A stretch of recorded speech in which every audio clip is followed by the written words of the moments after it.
السلام علیکم ورحمۃ اللہ وبرکاتہ۔ الحمد للہ الذی لا نحصی ثناء علیہ وهو کما اثنى علی نفسہ، وصل علی محمد کما انت اہلہ وفعل بنا ما انت اہلہ انک اہل التقوی واہل المغفرہ۔ وقال النبی صلی اللہ تعالی علیہ وسلم ان اللہ بعثنی کافۃ للناس رحمۃ فأد عنی، او کما قال صلی اللہ تعالی علیہ وسلم۔ میرے محترم بھائیوں دوستو، کچھ دنوں سے ایک افواہ پھیل رہی ہے کہ میں نے یوں کہا کہ میں مولانا طارق جمیل صاحب کا بیٹا ہوں اور میں ان کا شاگرد ہوں، لہذا ان دونوں باتوں کی کوئی حقیقت نہیں ہے۔ نہ میں نے یہ کہا کہ میں مولانا صاحب کا بیٹا ہوں، اور نہ میں نے یہ کہا کہ میں مولانا صاحب کا شاگرد ہوں۔ میں نے ان دونوں باتوں میں سے ایک بات بھی میں نے نہیں کی۔ لوگ آواز کو سن کے اور شکل و صورت اس کے اعتبار سے اپنے ذہن کے مطابق لوگوں نے اس بات کو آگے بڑھایا ہے، لہذا میری تو مولانا طارق جمیل صاحب سے بڑی محبت ہے، بڑی عقیدت ہے، اس میں کوئی شک اور شبہ کوئی نہیں ہے۔ باقی بات یہ ہے کہ آج اگر میں ڈانسر ہوتا، میں فلموں میں کام کرتا، یا میں کسی ایسی چیز سے میرا تعلق ہوتا تو ساری دنیا میں چرچا بھی ہوتا، نام بھی ہوتا، لیکن میں نے وہ زندگی چھوڑ کے، ایسا نہیں کہ مجھے پتہ نہیں ہے، ہر چیز کا پتہ ہے، دنیا میں کیا ہو رہا ہے ہر چیز کا معلوم ہے، لیکن اس چیز کو، دین کو آڑ لگا کے دنیا کمانا، یہ نہ مقصد بنا ہے، نہ ہمارے اساتذہ نے یہ چیز سکھائی ہے۔ دین سے دنیا آ جاتی ہے، پر دنیا سے دین نہیں آیا کرتا۔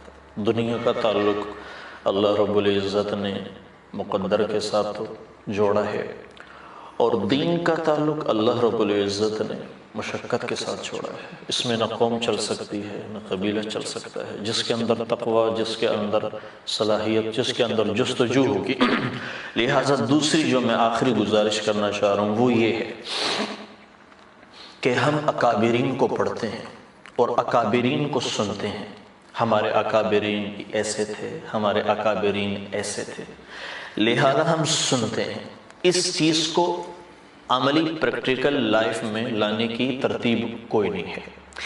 میں نے یہ نیت کی کہ بھئی یہ جو زندگی کا اصول ہے، یہ زبان سے دل کے اندر منتقل ہو جائے۔ جب تک اندر منتقل نہیں ہوگی کام نہیں بنتا۔ میں نے یہ نیت کی اور اس چیز کو اپنانے کی کوشش کی، اور اللہ نے بھی اس چیز میں اللہ سے میں شکر گزار ہوں کہ اللہ نے مجھے یہ اتنی بڑی نعمت عطا فرمائی، اتنی بڑی دولت اللہ نے عطا فرمائی۔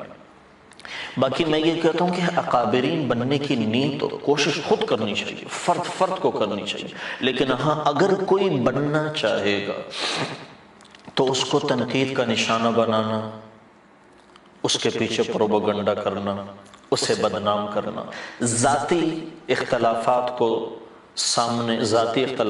کو آڑ میں لے کر پھر اس طرح بدنامی، پھر اس طریقے سے افواہ پھیلانا، مسلمان کی توہین اور ذلیل۔ مجھے پھر یہ جو ایک اشتہار شائع ہوا تھا جس میں یہ ساری چیزیں لکھی ہوئی تھی تو بہت دکھ ہوا اور بہت افسوس ہوا، انتہائی درد سے میں کہہ رہا ہوں کہ اتنا افسوس اور درد مجھے ہوا کہ آج مجھے ان چیزوں کا سامنا کرنا پڑا۔ کم از کم مجھ سے پوچھ تو لیا ہوتا، کسی پہ فیک کا لفظ، کسی پہ فیک فٹ کرنا، یہ کس نے اختیار اس چیز کا دیا ہے؟ بن تحقیق کسی پہ فیک کا لگا لینا اور اسے ذلیل کرنا اور اس کو رسوا کرنا، اصلاح کا طریقہ بھی تو یہ نہیں ہوتا، اور نہ مولانا طارق جمیل صاحب اس چیز کو پسند فرماتے ہیں۔ اور لہٰذا میں یہ بات آخر میں کہتا چلا جاؤں کہ میری ان سے بڑی عقیدت ہے، مولانا صاحب ان سے بہت کچھ سیکھا ہے، استاد میرے استاد کی جگہ پر ہیں، ان سے بہت کچھ سیکھا، باقی ہے نا، میں آپ کو ایک بات سناؤں، مولانا کا ایک شعر، گلے خشبوئے در حمام روزے رسید الدست محبوب بدستم بدو گفتم کے مشکی یا عبیرے کہ ازبوئے دل آویزے تو مستم بگفتہ من گلے ناچیز بودم ولیکن مدت با گل نشستم جمال ہم نشین در من اثر کر وگرنہ من ہما خاقم کے ہستم۔ یہ اللہ کا نظام ہے۔ تو آپ حضرات سے گزارش ہے کہ تمام عالم اسلام پر رحم کیے جائے، ان پر ترس کھایا جائے، ان کی اور اس فرقہ واریت کو اور تعصب کو اور اس من گھڑت باتوں کو، صفات کو دیکھا جائے۔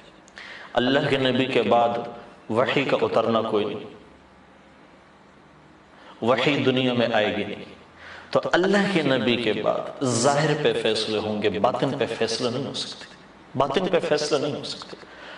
تو میری آپ سے گزارش ہے کہ میرے اندر کوئی کمی، کوئی کوتاہی تھی، مجھے کہا جاتا، لیکن میں نے سراسری سے نہ میں نے یہ کہا کہ میں مولانا کا بیٹا ہوں، نہ میں نے یہ کہا کہ میں الحسنین سے فارغ ہوں، ان دونوں باتوں میں سے میں نے ایک بھی نہیں کی۔ لہٰذا آپ کے سامنے گزارش ہے کہ میں نے یہ پیغام آپ کو دینا تھا، لہٰذا اس طریقے سے اب اس چیز کو آگے منتقل کرنا یہ اتباع سنت کے بھی خلاف ہے اور فقہا کے نزدیک بھی ٹھیک نہیں، اور پھر اسلام کے دائرے میں بھی یہ جائز نہیں۔ اللہ تعالی ہمیں اس پر عمل کرنے کی توفیق عطا فرمائے۔ السلام علیکم۔